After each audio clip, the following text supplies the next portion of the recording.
Hello, Monetization Nation. Facebook used to dominate the social media landscape for advertising. According to Rival IQ, though Facebook has more active users than Instagram, the stats show that the median Instagram engagement rate per post is 1% across all industries, and compared to a 0.08% median engagement rate per post on Facebook. When it comes to influencer marketing, according to Sprout Social, 90% of US marketers consider Instagram the most important social media platform. In today's episode, I will talk with Jeremy McGilvrey, the best-selling author of Instagram Secrets, about why he believes Instagram dominates every other social media platform for marketing. He explains which Instagram strategies are the most important to know. Jeremy is a Harvard-educated marketing expert. He helps business owners leverage the power of the internet to transform their businesses through innovative traffic strategies. He didn't get where he is today by preaching what he doesn't practice. Jeremy is the winner of the ClickFunnels 2 Comma Club Award for generating more than $1 million in a sales funnel. He is, in fact, his own best customer. That's what makes him credible and reliable. He knows exactly what it's like to be risking his money and his livelihood. Just like anyone else, Jeremy has had his share of setbacks, but his enthusiasm has always kept him going. Sir Richard Branson said, "The ability to bounce back after a setback is the single most important trait an entrepreneurial venture can possess." Unquote. Tectonic shifts are constantly transforming the earth and business, causing destruction and huge growth opportunities. I'm Nathan William, the host of Monetization Nation, where we learn how to leverage business tectonic shifts to transform monetization. I'm joined here today with Jeremy McGilvrey. He's a Harvard-educated, #1 best-selling author of Instagram Secrets. I love this book. He's been featured in virtually every major publication across the globe. Jeremy helps business owners take their companies from bricks and mortar to click and order by leveraging the massive power of the internet. Utilizing sales funnels, behavioral-based email marketing, and innovative traffic strategies, the uncommon results Jeremy has been able to create for himself and his clients has caught the attention of mainstream media. What drastically separates Jeremy and his elite team from the competition is the fact that he regularly practices what he teaches, and he is his best customer. Thank you so much, Jeremy, for joining us today. I am so excited for this show. You're welcome. Thanks for having me. Tell me something interesting about yourself, something that you're passionate about. You know, the short little introduction that stated I'm my own best customer is something I'm insanely passionate about. I think too many people are trying to do stuff for other people that they can't do for themselves. That's hypocritical in lots of measures, and it's also somewhat fraudulent. So I'm very passionate and I'm very proud that I'm my own best customer. If I was searching around to hire a branding expert or an online sales funnel expert, unequivocally, if I had the budget, I would hire myself in a heartbeat. That's great. So that point is that you do the entrepreneurship yourself. You're not just a consultant that hasn't done it, but you are learning and proving and refining these skills in your own business, and then you can take what you've learned and help other clients with that. There's a place in academia where you can teach stuff that you haven't actually done, but for the most part in businesses, practical implementation of the strategies and being in the trenches and actually risking your own money and your time and your livelihood and your family puts a different level of pressure. And I know for me, if I was going to hire someone to perform heart surgery on one of my boys, Tom or Tristan, in a moment, I would want the person with the most experience who's done this 1,000 different times, as opposed to someone who came out of university and was read about it in a book somewhere. So I think that the actual experience is really important, and I'm really proud that I have that and my team does as well. Can you tell me more about your entrepreneurial journey? Tell us the stories of how you got to where you are today. The best way is a roller coaster, and playing off Darren Hardy's book, The Entrepreneur Roller Coaster, which is an amazing piece of work. I like The Compound Effect better by him. However, It really is, an entrepreneur is bred throughout their experiences and their ability to face inevitable setbacks and continue to forge forward without really a loss of enthusiasm. And that's almost like taking some quotes away from Zig Ziglar as well. My entrepreneurship started out when I was very young. You know, I mentioned at the onset before we hit record that we're having snow for the first time ever in Texas. Well, I was raised in Iowa, and I remember when I was 8, 9, 10 years old, taking shovels and shoveling people's walks just for a couple of dollars. No one told me to go do it, but I knew I needed to exchange something for a monetary value. And then I went and invested in baseball cards. It's funny how this stuff all kind of comes full circle, because even now, what we earn and what we generate, it's not like I spend a bunch of that. It goes back into the brand, or it goes back into education, or back to solidifying what I do. So entrepreneurship has pretty much been fostered inside of me, and I believe it's fostered inside of lots of people throughout my entire life. And I think that too many of us conform, and we go to work for the safety of the paycheck. You know, something I heard not long ago that I think makes perfect sense is, at the beginning of entrepreneurship, it's very hard. And then later on, it's a lot easier. Conversely, when it comes down to going and working for an employer, at the beginning, it's really easy. And then later, it's really hard. And so just understanding that the short-term sacrifices really breed the long-term happiness. Yeah. Do you want to expand a little bit more on why it's easy then hard and why it's hard then easy? Sure. It's all about the fundamentals and the foundation. Understanding your customer journey, understanding how you implement processes and systems and frameworks into your business, and then the onboarding, the results, the output, the deliverability. That stuff's hard to figure out. It's the reason why franchises are so successful, because they figure out the process and then they sell the process and generate revenue off of it. So a lot of business owners, it's really challenging to analyze and adjust and figure out what employees you can count on and who you can't count on, what strategies will work and what strategies won't work. When you go to work for a business or a company, you pretty much just need to do whatever the company says because they have the systems and processes in place. And that, you know, retorts back to one of my all-time favorite sayings, and I know I write about it a lot in my new book, is progress is in the process. And understanding that anything in life really is a process. It boils down to what comes easy and fast, leaves you the same way. And one of the things I like best about processes is it helps us to consistently do the same thing over and over again, right? You don't have to every day be waking up and saying, what am I going to do today? When you put a process in place, it just happens over and over and over again. And it seems like the greatest victories happen when we're able to consistently implement effective processes. If you look back to the assembly line was implemented for processes. You had one person doing one thing over and over and over again. You had another person doing another thing over and over and over again. And what the manufacturers discovered is the output was significantly higher than having one person do this, do this, do this, do this, and do this. Just have one person. And I would venture to say that these people are really just programmed. I bet that they could be asleep and they could facet whatever goes on there. But it goes down to how you program, what the processes are. Again, I have a new book out after my Instagram book, and I go really deep into the subconscious mind and how we program or interrupt patterns. But understanding what processes are productive and certainly which processes are unproductive. Yeah, I have not read, unfortunately, that new book yet, but I'm really looking forward to getting it and reading that one. Do you want to give us a quick, I know you just gave us a quick summary of that book, but you want to tell us, maybe go into a little bit more depth, tell us what that book is about and what the key takeaways are? This book is called CEO, and it's 600 pages. It's a lot thicker than my last book. But I wrote this to really help people understand how to break free and interrupt the unproductive patterns in their life.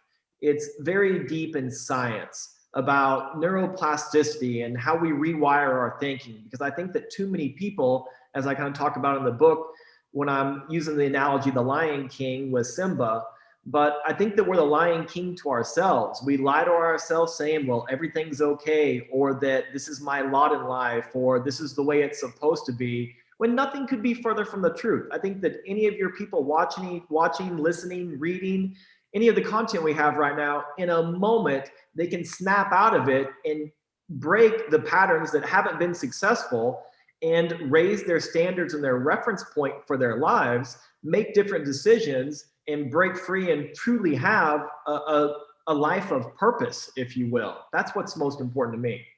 Yeah. So I'd like to start off, in your book, you talk about 12 reasons Instagram dominates every social platform. Could you explain to the audience today why you believe Instagram dominates every other social media platform? Instagram for quite some time, and I wrote this book before TikTok came out, but Instagram for a very long time, everyone was just flocking there. They had the most downloads out of any application out there. Their algorithms were a little bit easier to gain, and still to this day, owned by Facebook, they have a robust platform for marketers, for entrepreneurs. I had a call with a client this morning, and I was trying to urge them away from running ads on Facebook and Google and connecting directly with the Instagram influencers who have done all the hard work, building the trust, the loyalty, and commitment up with their followers, and paying the influencers directly to advertise their developing a new application, to develop their app, and driving traffic that way. One of the most beautiful things about Instagram is for an extremely affordable price, you can connect with an influencer in a niche where your customers are following that page. You can have that influencer personally endorse and recommend your products and services, which doesn't make it an ad any longer. It makes it a word of mouth recommendation. And then you can move them to a landing page where you can start nurturing them and then turning them into a customer. It's a game changer. So what advice do you have for people about the best ways to reach out to find and reach out and to compensate those influencers? Sure. There's so many different ways to catch influencers. There's an app called Kick. There's Telegram. Some of them have their contact information in their bio, whether it be an email or how they want communicated with. It's very simple. And this is a very common question I get a lot of times when I'm speaking. But just be respectful. Hey, I love your page. Would it be possible to promote my products and services on your page? And then maybe give them a link to your website or give them a little bit about what your product is. A lot of these influencers get tons of messages. They don't want to read a very long, drawn out, explanation. Give them some type of words of affirmation, tell them that you like what they're doing, and then let them know that your product's not slimy or sleazy. It's not going to impact their brand. Instead, it's going to elevate them. And if it's a physical product or even a digital product, give the influencer free access or send it to them so they can actually see it. Yep. That actually comes to another important point though. Don't send a product to an influencer and just think that they're going to magically promote it for free. These influencers, most of them are my friends, they work very hard and sacrifice a lot of time away from their family to nurture their audience and build this following and engagement. So it's extremely affordable to work with them, but I don't think it's fair to just expect them to do all the hard work and promote your stuff for free for an exchange of your product. Definitely. Love it. Great story. In your book, you talk about how it's so important for marketers and businesses to understand the rules of Instagram. You want to talk a little bit about which rules you think are most important for people to know? Probably the most important rule right now is you cannot drive directly to paid offers. Previously, you could drive people to paid offers off the Instagram platform and people were buying and spending at a significant rate. That's altered throughout the years. Now what you need to do is you drive them to a free offer, whether it's a free plus shipping offer or just a free piece of digital content or PDF that you can find so easily on, go to plrrights.com, just a private label right ebook. But you want to drive the lead now to get an email and then find an email follow-up sequence that sells the offer. So the rules, it's really important that the Instagram influencer is endorsing or promoting a free offer, whether it's a free PDF or a free video or a free plus shipping offer. And then once they get on your email list, you follow up with them to make the sell. It's really expensive to keep advertising on social media and driving traffic to your offer. But when you get that free email traffic, now you have those leads and you own the traffic and you can continue to market to these leads for an infinite amount of time. Love it. How about tips on creating a great Instagram name? Sure. The key with the name is it just kind of depends on what direction you're going to go. Are you going to go as a business or are you going to go as a brand? When you're creating a great name, it needs to be a benefit-based name. And we've played around with this stuff forever and changed different areas of names. But think about what benefit would people get from engaging with this name. And I think that's a really important component. Plus, it needs to be concise. It can't be super long. It can't look spammy. It just needs to be concise, clean, and benefit-based. Instagram is moving more towards search engine optimization. And so if you're going to have a product around fishing lures, I have no idea where I come up with that. If you start an Instagram page with fishing lures or top fishing lures, when people search on Instagram for fishing lures, you're going to have a significantly better chance of showing up in that search. Love it. Can you think of an example of someone that's done a really good job with a name and their name has really helped them grow? There's been a couple boutiques that came out with women's clothing lines. Both the ones I can think of right now sold to Zara or large conglomerates. But when I was doing consulting with them, it's been a couple years now, they had these really trendy names that they felt were cute, but were not clear. We had them change their names, change up some of their hashtags, change up some of their brands, change up some of the things that they were working on posting. And it didn't happen overnight, but over time, they started making it to the Explore page for fashion at a regular basis. So I think it's just important to kind of begin with the end in mind, if you will, and reverse engineer the concept. Yep. If I was going to be sold to a large conglomerate, how would I be able to benefit that conglomerate by adding value to them? Love it. Starting with the end in mind. That's a very powerful strategy. All right, let's talk about bios and profiles. What advice do you have how to do a good job setting that up on Instagram? Lots of similar tips. So your bios need to be clear and concise. Too many people have these spammy links inside of their bios that are numbers and letters. One of the things I taught, and I think this is extremely important, if you are going to promote affiliate products and you're going to get these very ugly affiliate links, go buy a domain through GoDaddy. It's $8 or $9 and have a benefit-based domain. Kind of see a theme here. We're talking about the benefits. It's going to benefit the customer, not about us or about our journey. It's making the customer, the hero. So you'll want to go get a domain. Let's go back to the fishing lure example. Let's say you're promoting some type of a fishing lure affiliate offer. And the affiliate link you're going to get is going to have letters and numbers, and it's going to look very spammy that nobody will want to click on. You can go to GoDaddy and type in a couple different domains. Actually, let me give you an even better resource. I'll pull up real quick. This is a killer resource. This is called leandomainsearch.com.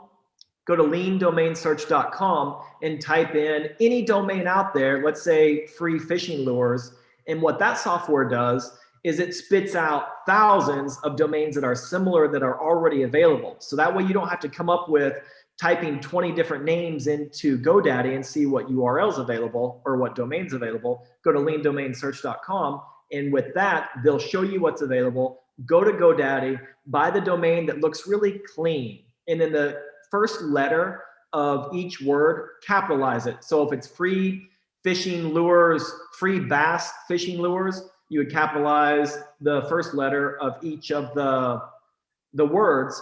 And that just helps people read it a lot quicker because they're doing this in microseconds on Instagram. And plus it doesn't look spammy. So what you'll do on GoDaddy, you'll take the affiliate link that you got from the affiliate area and you'll just forward the fishing lure link to your affiliate link. So when they click on that, it forwards to your affiliate link.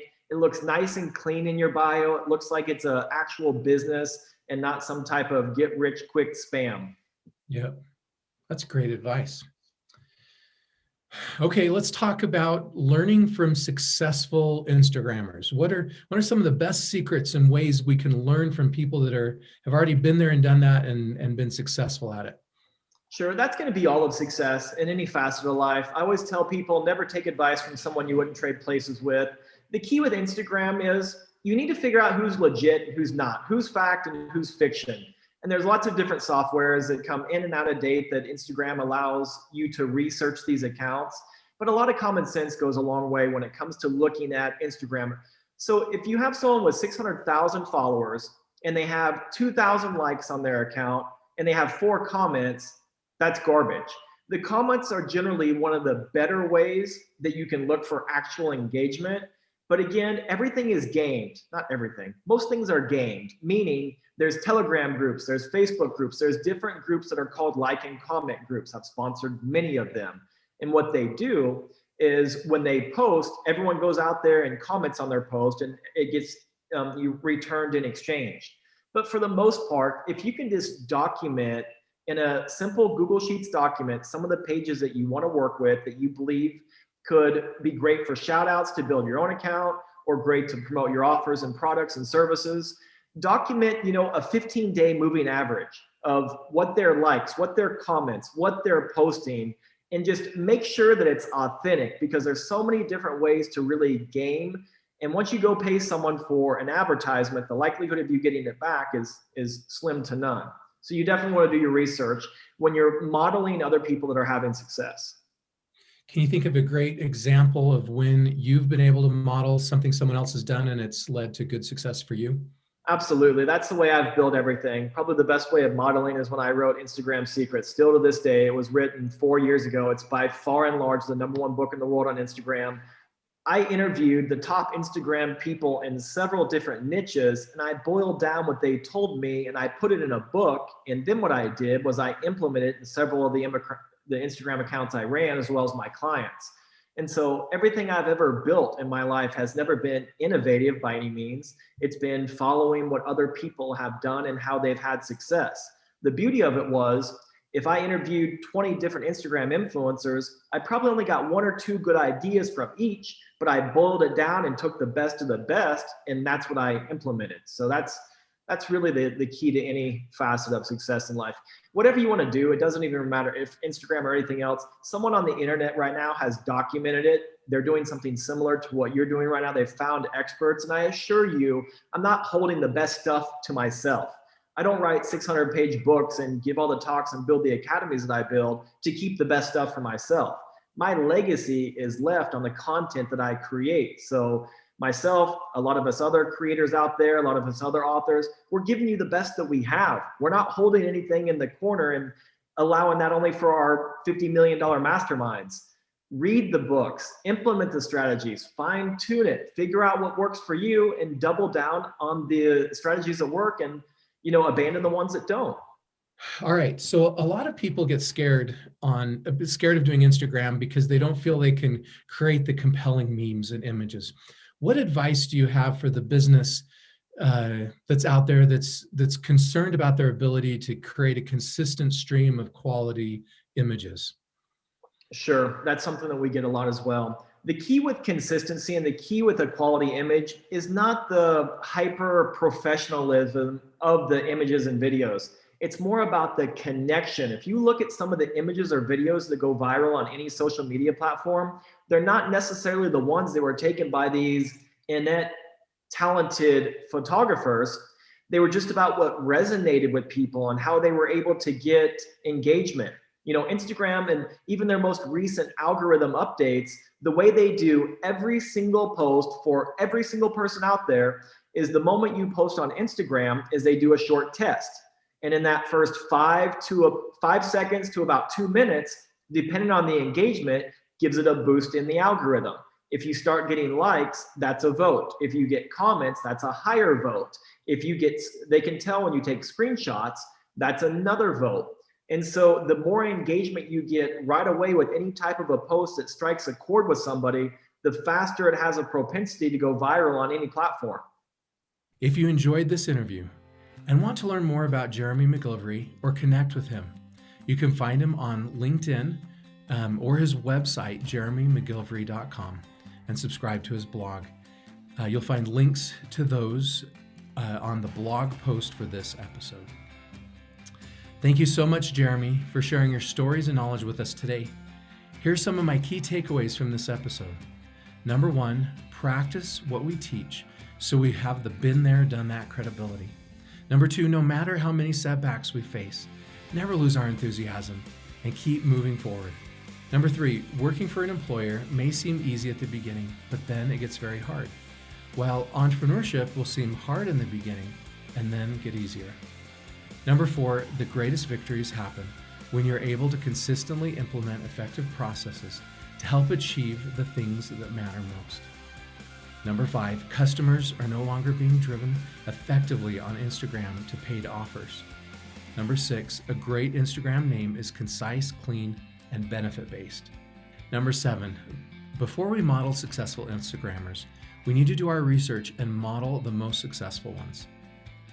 Did you like today's episode? Then please follow these channels to receive free digital monetization content. Number 1, you can get a free monetization assessment of your business or subscribe to the free monetization e-magazine at monetizationnation.com. Number 2, you can subscribe to the Monetization Nation YouTube channel or podcast. And number 3, please follow Monetization Nation on Instagram or Twitter. What strategies have you used to promote your brand through Instagram? Please join our private Monetization Nation Facebook group and share your insights with other digital monetizers. Thanks for joining us today, and best wishes on your monetization efforts. Do you want to become a better digital monetizer? To receive great monetization stories and secrets, please go to monetizationnation.com and join free. And if you liked today's episode, please subscribe to the show and share it.